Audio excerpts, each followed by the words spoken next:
This is a nice red apple. This one has a worm on it. Just driving here through the road into the orchard is something special. It really makes your day. It's just beautiful. All the orchards are so very tended carefully. This is a 50-acre farm. There's about 12 acres in apples. There's 19 varieties here on apples alone. We have some of the ones that they're very popular to our customers, and a lot of times you don't find them in the store. And the Honeycrisp is one of them, the Matsu Crispin, and of course we've been in production already for about 7, 8 years with Fuji. People that see them in the store are not buying them and should try them because they're well worth trying. It's an excellent apple. This is about our 5th or 6th trip here to Shuman's Orchard in Limeport. Today we got Honeycrisp apple, we got peaches, and we got John O'Mac apple. If we could go into the orchard and pick them ourselves, that would be a top-notch thing, right? It's a good crop of apples this year, and we try to thin our apples that they're about between 6 and 8 inches apart. And this is done in July.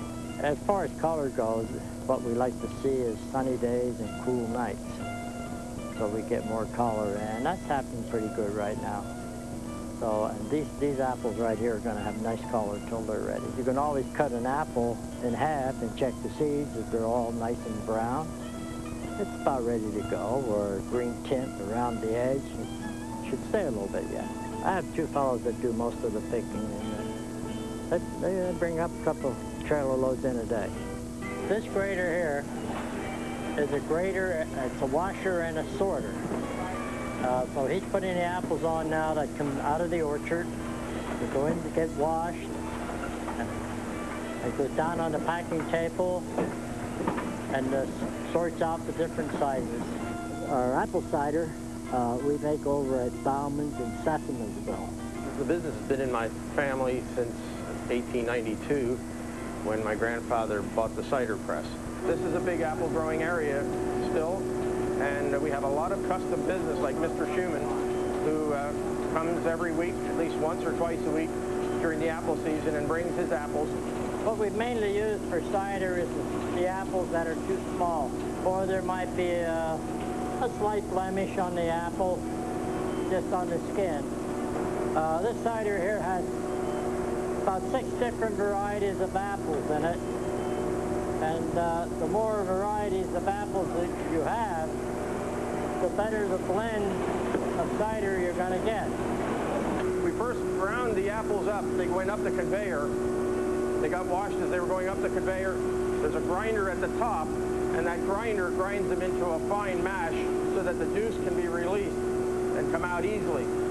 The press is a hydraulic operated press, comes up from the bottom and squeezes the apples which are contained in those cider cloths. The juice comes out and runs into the trough, and from that trough then we pump it either to the customer that will jug his own cider or to our own tanks for either drinking cider or cider for apple butter.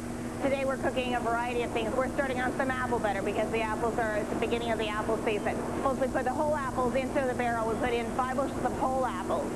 And then we add 80 gallons of cider. And so it's a lot of cider. And the more cider you add, the sweeter and the thicker and the richer the apple butter is, the more flavor it has. We don't use a large variety of ingredients. We have basically the fruit is the main ingredient of everything we make. And then we have some sweetener, either juice. People say as they even drive through Sessimansville, they can smell what's cooking. And so, especially today when we had, with pear butter that we're just finishing up right now, you can smell the cinnamon and good fresh pears cooking.